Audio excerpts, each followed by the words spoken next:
Decision's been validated in this regard. We expected it. No one is questioning it. No one is saying it lacks some competitive integrity. And we look at the team they chose to go to and say they are absolutely viable championship contenders once KD gets healthy.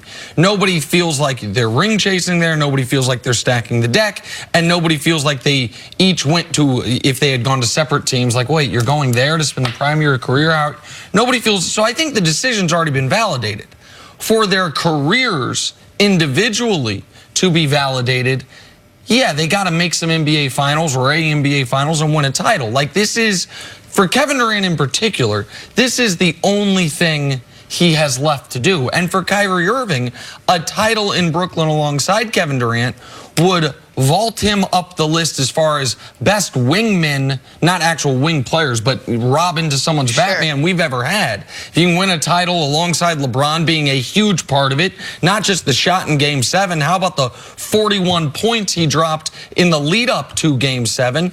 And then for KD, we've said for a couple years the only thing he has left, he's already won a league MVP, he's won a couple finals MVPs.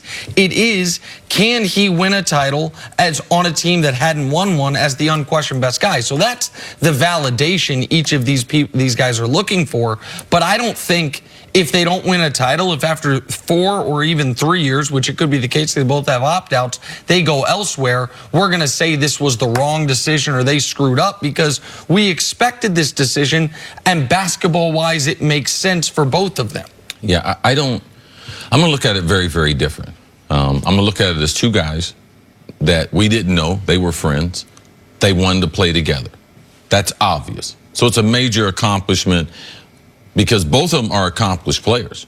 Both of them, they don't have to win another championship to validate their career, because we don't know how the Eastern Conference, we don't know what's going to happen in the West. Like, we don't know the storylines. If Kevin Durant goes on to be an MVP in the NBA and they don't win a championship, I believe he'll be all right with his career. He's got Giannis, he's got Joel Embiid, they got all that competition. Boston eventually is going to have a championship caliber team. So we don't know the storylines. We don't know who they might lose to in the finals. What if he does like LeBron, where he's not able to get the one championship LeBron did in Cleveland, but he takes his team to a finals and he does 38, 8, and we're like, oh no, he's not justified unless he wins a title in Brooklyn. No, these guys are already champions. We can't keep moving the finish line on guys. Like, that's typically when you come in the league, is this guy going to be a starter? But like, oh, is he going to be an all-star?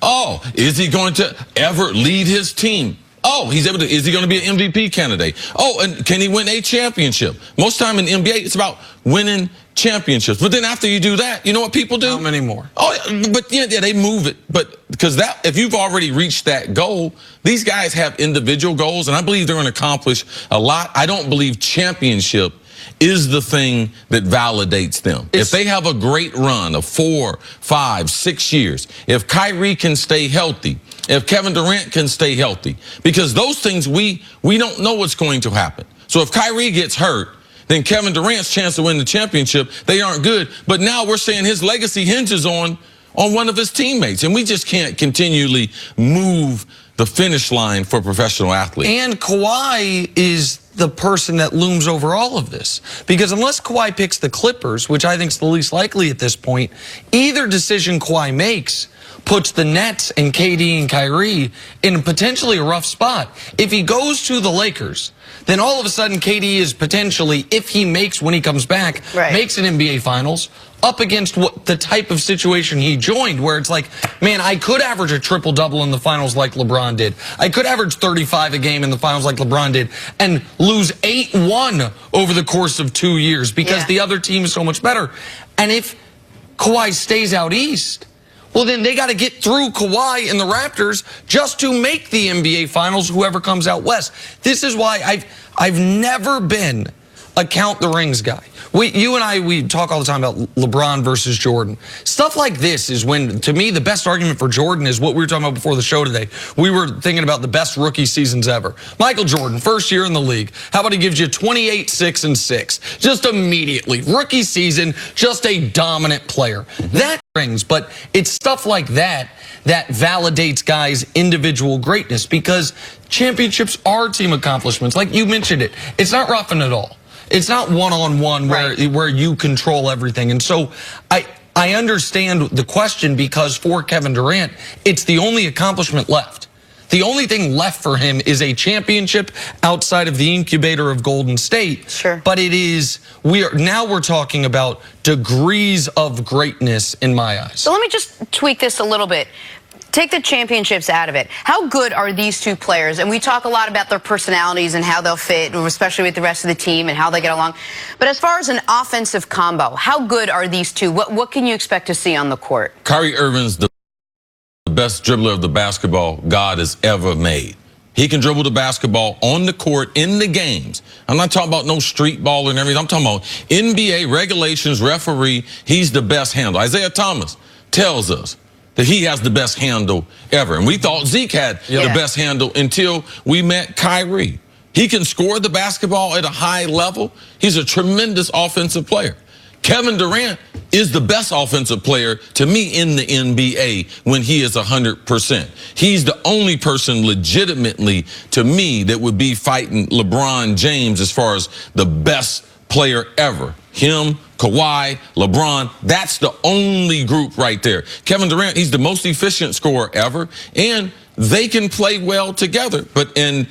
People love to play with their friends. LeBron wanted to play with Melo, wanted to play with Chris Paul, was never able to pull it off, was able to do it with Dwayne Wade. So they're a special combination, and if they want to be together, I expect even to see some better basketball than what we've seen from them. Chris's point shouldn't be lost. You've got one guy who is, I don't want to say universally considered, but universally in the argument for best ball handler ever, and one of the most creative guys under the rim we've ever seen. And then Durant, I can't call him the best scorer ever, but most efficient mid-range guy of his size. It's not even question. There's no question about it. And so you have those two guys coming together, basketball-wise, might actually be a bit of a better fit than Kyrie and LeBron were, because LeBron is so much more of a distributor than KD, needs the ball a little bit more than KD needs it. KD can distribute great for a guy of his size, but he's not the distributor LeBron is. So I think the fit is excellent. But I also think for Brooklyn, this is one of those things where it gets late early. And by that I mean these guys are on 4-year deals. They both have opt-outs after year 3. So year 1, we're crossing off. So we are going to be looking at the 21 season and the 22 season. How good is this combo? There's not a ton they're not two rookies. It's not Shaq and Penny coming together at the beginning of their careers. They are already in the primes of their career. The next time we see KD, he'll probably be 32 years old coming off an Achilles. So when they do play together, the fit that in our mind's eye we see, that needs to show up almost instantaneously for them to be able to get through Giannis and Embiid and Kawhi if he's still there, whatever Boston turns into. Indiana's trying to be a relevant team. Miami got Jimmy Butler. So all those things are relevant, which is why it could be successful without them winning a championship. Just not the level of success KD and Kyrie went there for, KD in particular. All right, let's take a break. There is a superstar who's going to sit back and watch all of this NBA unfold. His name is Zion Williamson. Can anyone